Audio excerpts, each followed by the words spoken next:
नमस्कार साथियों, एक बार फिर से स्वागत है सभी लोगों का मीमांसा क्लासेस के ऑनलाइन प्लेटफॉर्म पर। हमारी क्लास का जो आज का विषय रहने वाला है वो है भारत में न्यायपालिका।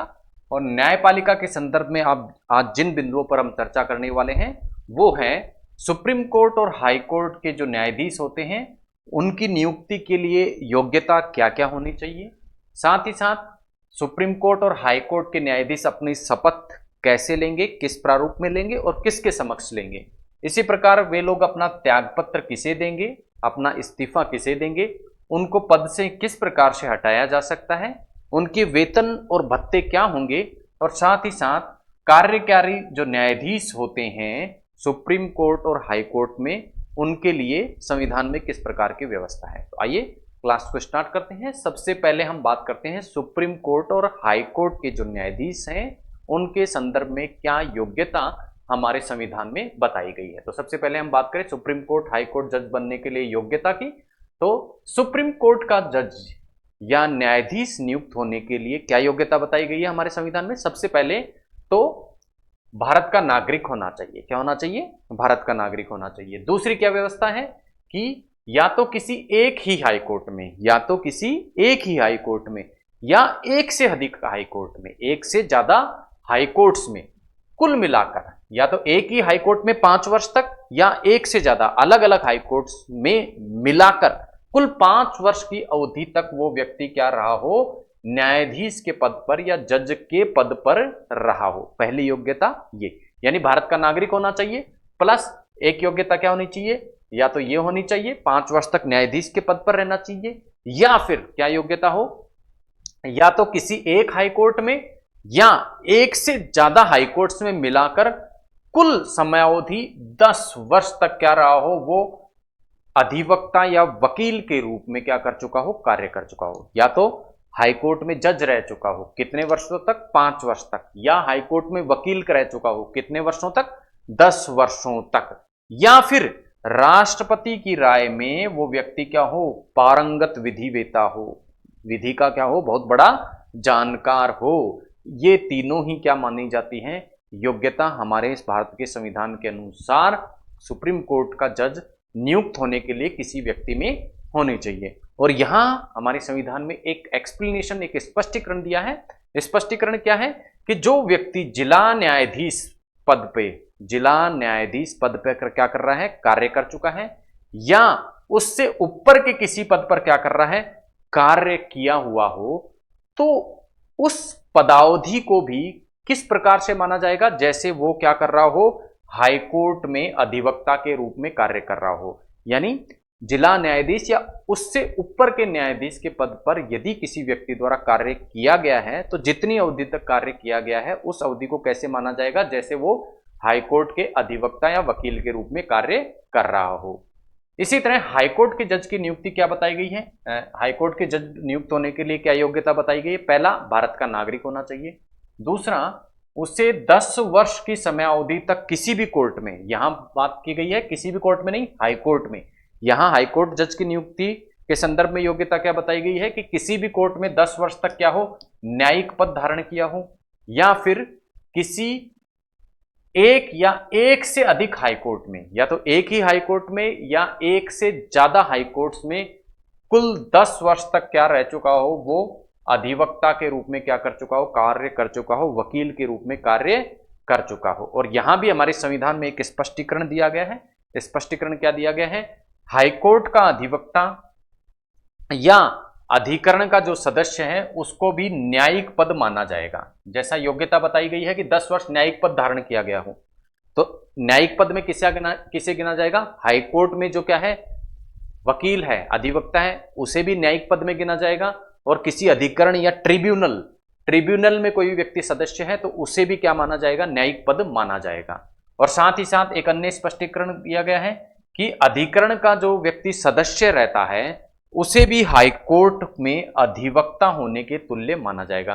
तो अधिकरण के सदस्य को न्यायिक पद के रूप में भी गिना जाएगा और अधिकरण के सदस्य को हाईकोर्ट के अधिवक्ता के रूप में भी गिना जाएगा। किस संदर्भ में, हाईकोर्ट का जज यदि किसी व्यक्ति को नियुक्त होना है तो उसकी नियुक्ति के संबंध में योग्यता जो निर्धारित की गई है उसके लिए।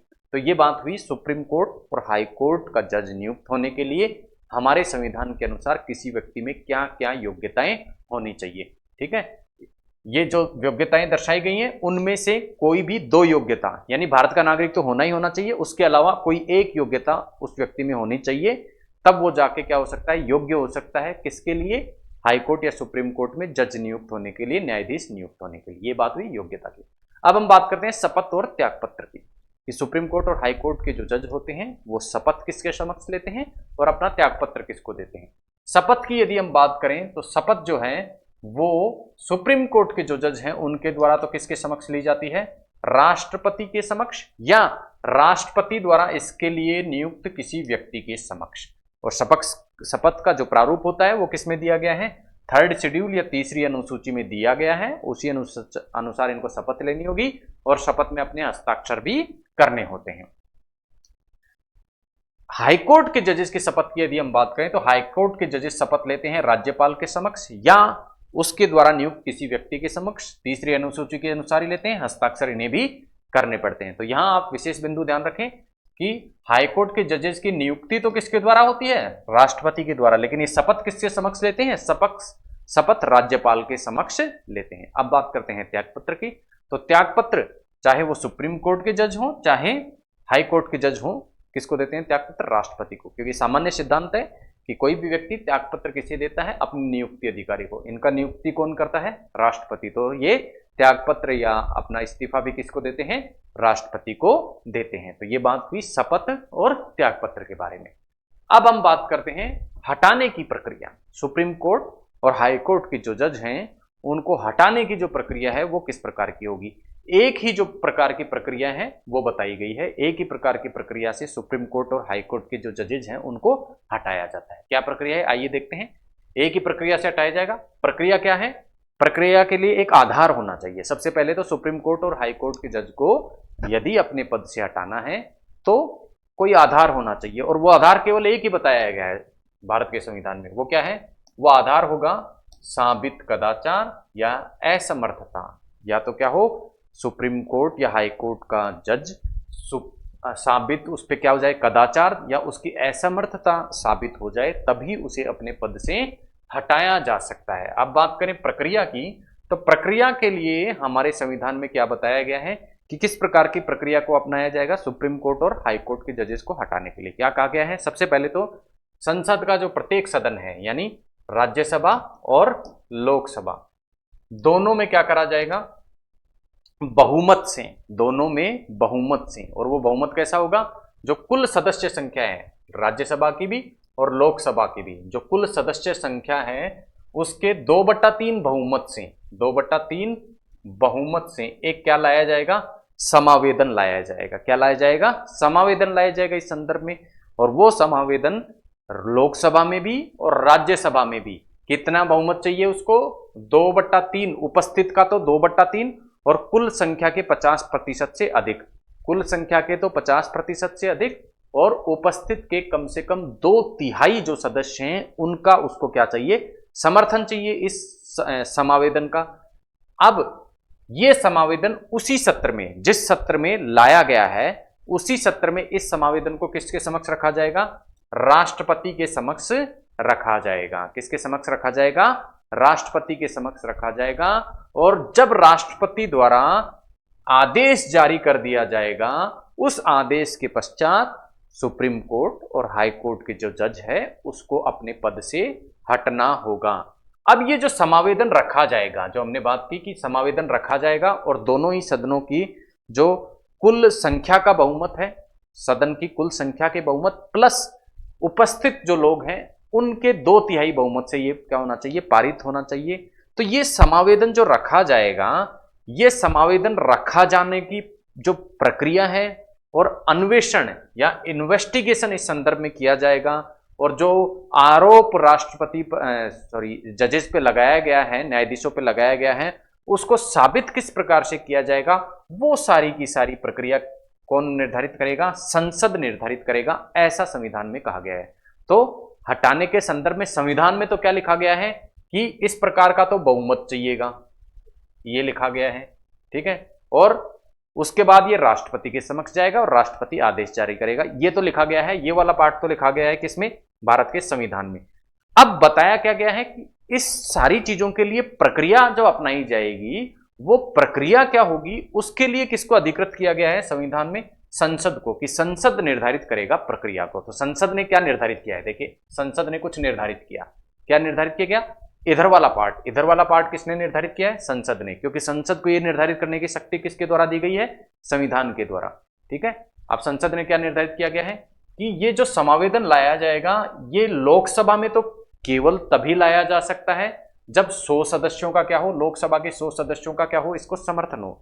यानी समावेदन को स्टार्ट ही लोकसभा में तब किया जा सकता है जब 100 सदस्यों का समर्थन हो। ऐसा संविधान में नहीं लिखा, ऐसा किसमें लिखा गया है? लोकसभा ने संसद ने निर्धारित किया गया है। और संसद ने निर्धारित कैसे कर दिया? क्योंकि संविधान ने संसद को इस संदर्भ में शक्ति दी है। यदि राज्यसभा में यह समावेदन लाया जाएगा तो कम से कम 50 सदस्यों का क्या होना चाहिए? समर्थन होना चाहिए, तभी यह समावेदन लाया जाएगा। अब समावेदन चाहे लोकसभा में लाया गया हो चाहे राज्यसभा में लाया गया हो, ये सदन के अध्यक्ष पर निर्भर है। राज्यसभा में लाया गया तो राज्यसभा के सभापति, और लोकसभा में लाया गया तो लोकसभा के अध्यक्ष पर निर्भर है कि उसे स्वीकृत करे या अस्वीकृत करे। तो सबसे पहली चीज तो समावेदन लाने के लिए राज्यसभा में तो 50 और लोकसभा में 100 सदस्यों का समर्थन आवश्यक। फिर जब समावेदन लाया जाएगा इस संदर्भ में, तो उस समावेदन को स्वीकृत या अस्वीकृत करने का अधिकार किसके पास है? सदन के अध्यक्ष के पास है। यदि स्वीकृत कर लिया जाता है, सदन के अध्यक्ष द्वारा क्या कर लिया गया? स्वीकृत कर लिया जाता है, तो सदन का अध्यक्ष जहां पर लाया गया, लोकसभा में लाया गया तो लोकसभा और राज्यसभा में लाया गया तो राज्यसभा, उस सदन का अध्यक्ष क्या करेगा? एक 3 जजों की कमेटी, सुप्रीम कोर्ट के 3 जजों की कमेटी एक गठित करेगा, जो इस पूरे मामले की क्या करेगी? जांच करेगी। अब यह कमेटी क्या करती है? जांच करती है। और कमेटी अपनी जांच में क्या करती है कि हां, हटाए जाने का जो आधार है, जो दोष है, वो सही है, इन पर साबित कदाचार या असमर्थता लागू होती है। ऐसी सिफारिश यदि कमेटी दे देती है, तब क्या होगा? संसद में क्या होगा? मतदान होगा। प्रत्येक सदन में मतदान होगा, और उस मतदान में क्या होना चाहिए? कुल संख्या का जो बहुमत है उससे ज्यादा वोटिंग इसके पक्ष में होनी चाहिए, और साथ ही साथ उपस्थित और मत देने वाले सदस्यों की 2/3 जो संख्या है उसका समर्थन इसको मिलना चाहिए। तब ये दोनों सदनों द्वारा पारित समझा जाएगा, और उसके बाद किसके पास जाएगा? राष्ट्रपति के पास जाएगा, और राष्ट्रपति जिस दिन आदेश जारी कर देगा उस दिन से उनको अपने पद से हटा हुआ माना जाएगा। तो कहने का तात्पर्य है कि आदि जो प्रक्रिया है वो तो किस में बता दी गई? हमारे संविधान में लिख दी गई कि ऐसे हटाया जाएगा, और बाकी की चीजें किस पे छोड़ दी गई? संसद पे, कि बाकी की चीजों का निर्णय संसद करेगी। तो संसद ने ये सब निर्णय करते हुए ये प्रक्रिया आज की तारीख में निर्धारित की हुई है कि इस प्रकार से सुप्रीम कोर्ट और हाई कोर्ट के जजेस को अपने पद से हटाया जाएगा। अब हम बात करें सुप्रीम कोर्ट और हाई कोर्ट के जज जो होते हैं, उनके वेतन, भत्ते और पेंशन, उनका निर्धारण किस प्रकार से किया जाता है। सबसे पहले हम बात करें सुप्रीम कोर्ट की, तो वेतन, भत्ते, पेंशन, छुट्टी और विशेषाधिकार। सुप्रीम कोर्ट के जो जज होते हैं, चाहे चीफ जस्टिस हो चाहे अन्य जज हो, उनकी वेतन, भत्ते, पेंशन और विशेषाधिकार का जो निर्णय किया जाता है वो संसद एक्ट बनाकर या संसद विधि बनाकर निर्धारित करता है। और जब तक ऐसी विधि ना बनाएगा संसद, तब तक के लिए संविधान में क्या लिखा गया कि तब तक ऐसी विधि नहीं बनेगी, ऐसा एक्ट नहीं बनेगा, तब तक दूसरी अनुसूची में जो लिखा गया है उसके अनुसार इन्हें वेतन, भत्ते, पेंशन मिलती रहेंगी। और ये जो वेतन, भत्ते, पेंशन, छुट्टी, विशेषाधिकार जो सुप्रीम कोर्ट के जजों को प्राप्त होगा, उसमें इनकी नियुक्ति के पश्चात किसी प्रकार का अलाभकारी परिवर्तन, यानी इन्हें कम नहीं किया जा सकता है। और संसद ने इसके लिए एक्ट बनाया, विधि बनाई, और इस विधि द्वारा एक प्रक्रिया निर्धारित की। ये प्रक्रिया क्या निर्धारित की कि जो सुप्रीम कोर्ट जजेस हैं उनके जो वेतन, भत्ते होंगे वो केंद्र सरकार की संचित निधि पर, संघ की संचित निधि पर क्या होंगे? भारित होंगे।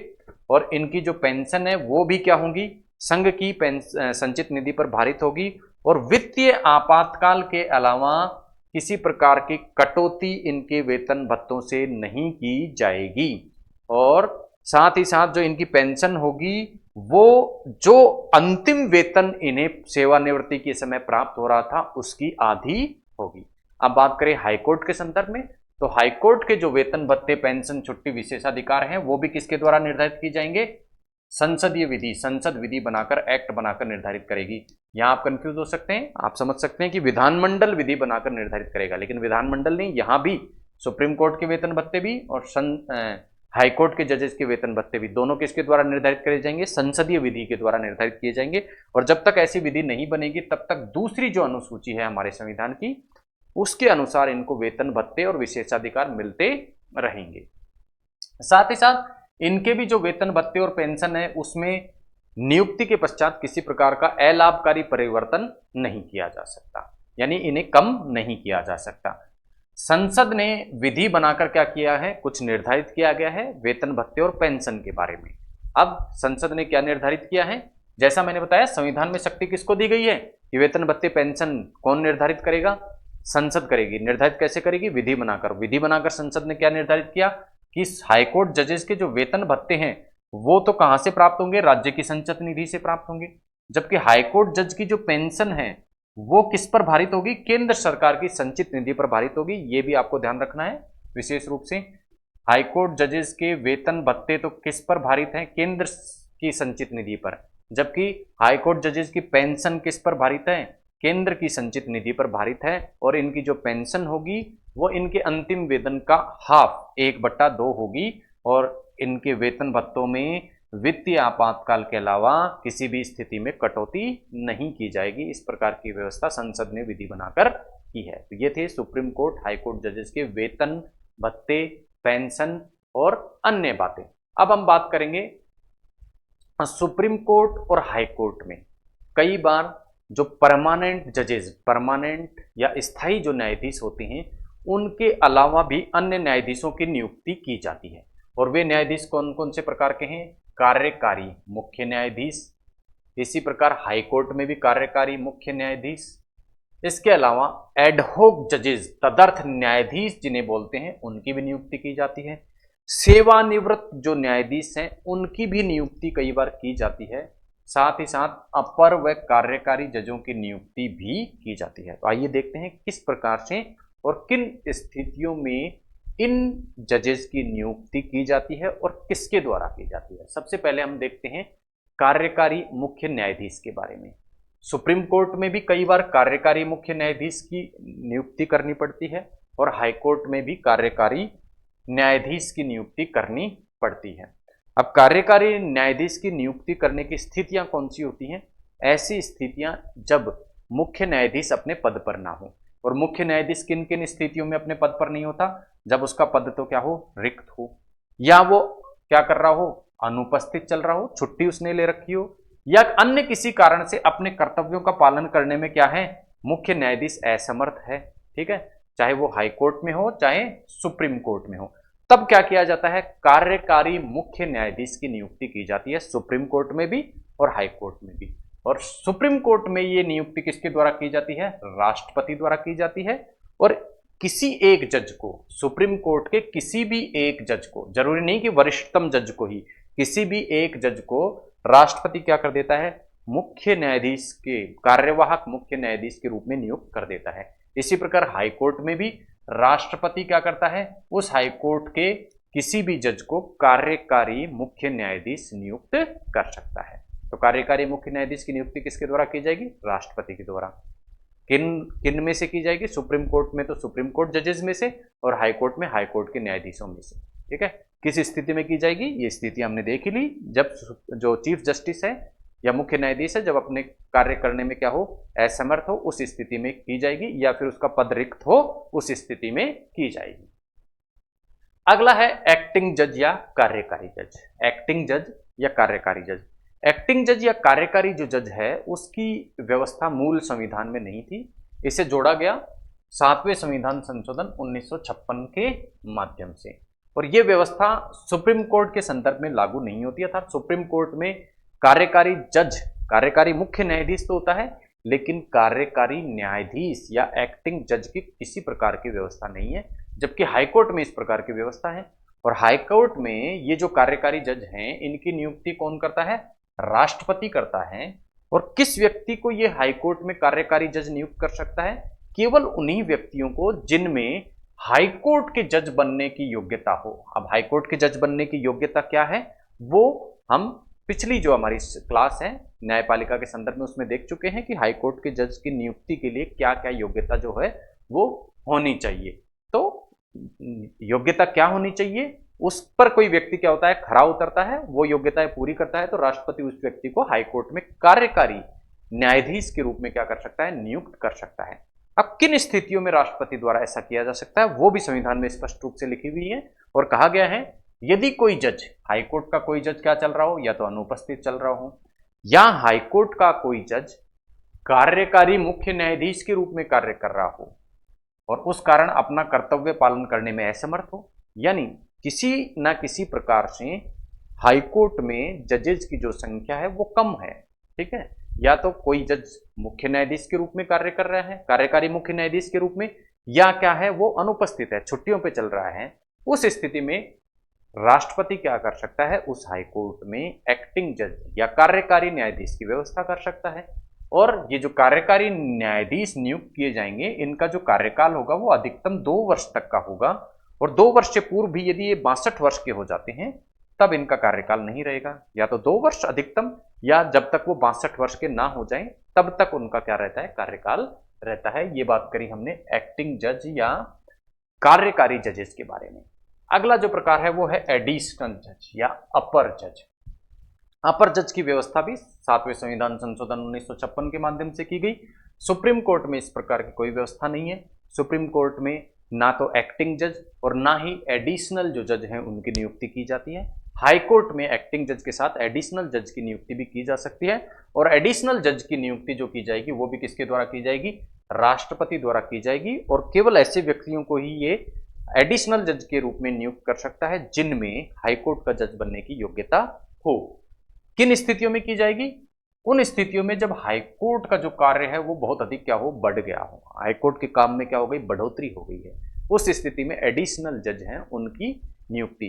तो एडिशनल जज आप इस तरह से ध्यान रखते हैं, एडिशनल काम आ गया, अतिरिक्त काम आ गया तो क्या कर सकते हैं हम, अपर प्रकार के जज या एडिशनल प्रकार के जज कहाँ लगा सकते हैं, हाईकोर्ट में लगा सकता है। लगा कौन सकता है, राष्ट्रपति इनको नियुक्त कर सकता है। इनका भी जो अधिकतम कार्यकाल है वो कितने वर्ष का होगा, 2 वर्ष का, या जब तक इनकी आयु 62 वर्ष ना हो जाए तब तक इनका क्या रहेगा, कार्यकाल रहेगा। ये थे एक्टिंग और एडिशनल जज। अब है एडहोक जज या तदर्थ जज। तदर्थ जज हैं उनकी नियुक्ति या एडहोक जजेज की नियुक्ति केवल सुप्रीम कोर्ट में की जाती है। हाई कोर्ट में इसके लिए किसी प्रकार का प्रावधान नहीं है।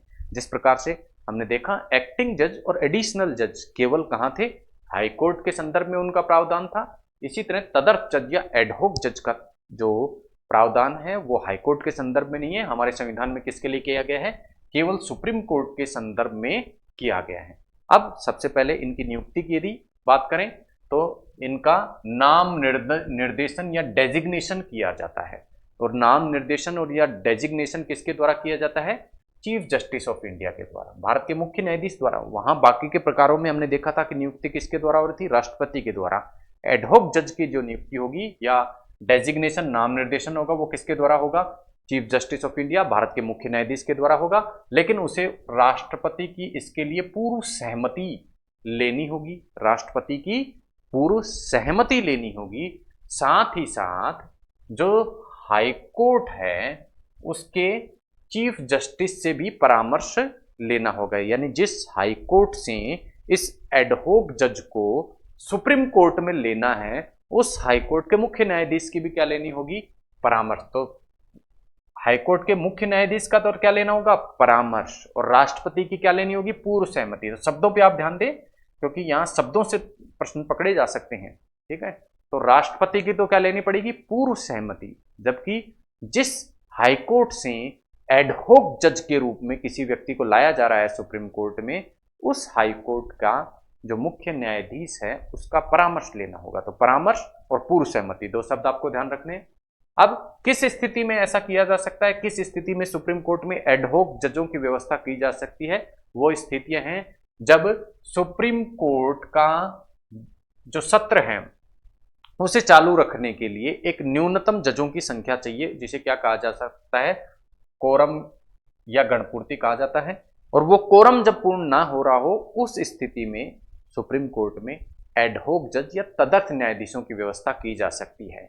अब किसे ये एडहोक जज या तदर्थ जज नियुक्त किया जा सकता है, इसके लिए संविधान में क्या व्यवस्था है कि ऐसा व्यक्ति जिसमें सुप्रीम कोर्ट जज बनने की क्या हो, योग्यता हो, और वो हाईकोर्ट जज के रूप में क्या कर रहा हो, कार्य कर रहा हो, यानी हाईकोर्ट जज के रूप में कार्यरत ऐसा व्यक्ति जिसमें सुप्रीम कोर्ट का जज नियुक्त होने की योग्यताएं भी हो, उसे सुप्रीम कोर्ट के एडहॉक जज के रूप में क्या किया जा सकता है, नियुक्त किया जा सकता है। और कितनी अवधि तक के लिए, उतनी अवधि तक के लिए, जैसे हमने एडिशनल और एक्टिंग जज में देखा था, उनकी नियुक्ति की जो अवधि थी वो क्या थी, 2 साल अधिकतम। लेकिन यहां क्या बताया गया है, ये कितनी अवधि तक, उतनी अवधि तक जितनी अवधि तक क्या हो, आवश्यकता हो, उतनी अवधि तक क्या किया जा सकता है, इनको सुप्रीम कोर्ट में तदर्थ न्यायाधीश के रूप में रखा जा सकता है।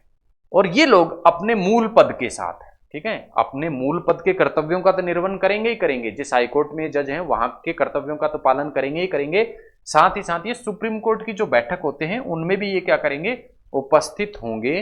और सुप्रीम कोर्ट के जो जज होते हैं उनको जो शक्ति, विशेषाधिकार, आधिकारिकता प्राप्त होती हैं वही इन तदर्थ जज या एडहॉक जजेस को भी प्राप्त होंगी, जब तक ये सुप्रीम कोर्ट में एडहॉक जज के रूप में कार्यरत रहेंगे उस अवधि के दौरान। अब बात करते हैं सेवानिवृत्त न्यायाधीशों के बारे में।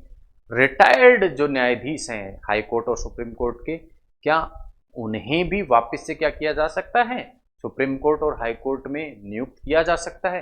तो उसके संदर्भ में भी हमारे संविधान में प्रावधान किए गए हैं, और ये प्रावधान 15वें संविधान संशोधन 1963 के द्वारा हमारे संविधान में जोड़े गए, और बताया गया कि सुप्रीम कोर्ट में जो सेवानिवृत्त न्यायाधीश हैं उनकी नियुक्ति दोबारा से भी की जा सकती है। और कैसे की जा सकती है, किसके अनुरोध पर की जा सकती है? यदि मुख्य न्यायाधीश ऐसा अनुरोध करे, किसको, राष्ट्रपति को ऐसा अनुरोध करे, तो इनकी नियुक्ति की जा सकती है। और जो नियुक्ति की जाएगी उसके लिए शर्त यह है कि राष्ट्रपति की क्या होगी, पूर्व सहमति होगी। इसके लिए राष्ट्रपति की जो है वो पूर्व सहमति होगी।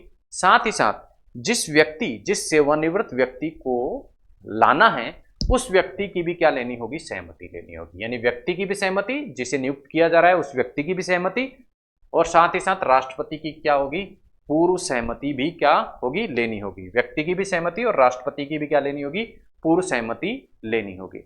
अब सवाल उठता है, किस व्यक्ति को, किन किन लोगों को सेवानिवृत्त न्यायाधीश के रूप में लाया जा सकता है, कहां पर, सुप्रीम कोर्ट में? तो उसके संदर्भ में क्या व्यवस्था की गई है, या तो सुप्रीम कोर्ट से, या सुप्रीम कोर्ट से पहले फेडरल कोर्ट जो कार्य करता था हमारे यहाँ, हमारे देश में, उस फेडरल कोर्ट से सेवानिवृत्त जो न्यायाधीश हैं उनको, या फिर हाई कोर्ट का कोई ऐसा न्यायाधीश जिसमें सुप्रीम कोर्ट जज बनने की भी योग्यता हो और वो हाई कोर्ट से क्या हो चुका हो, रिटायर्ड हो चुका हो।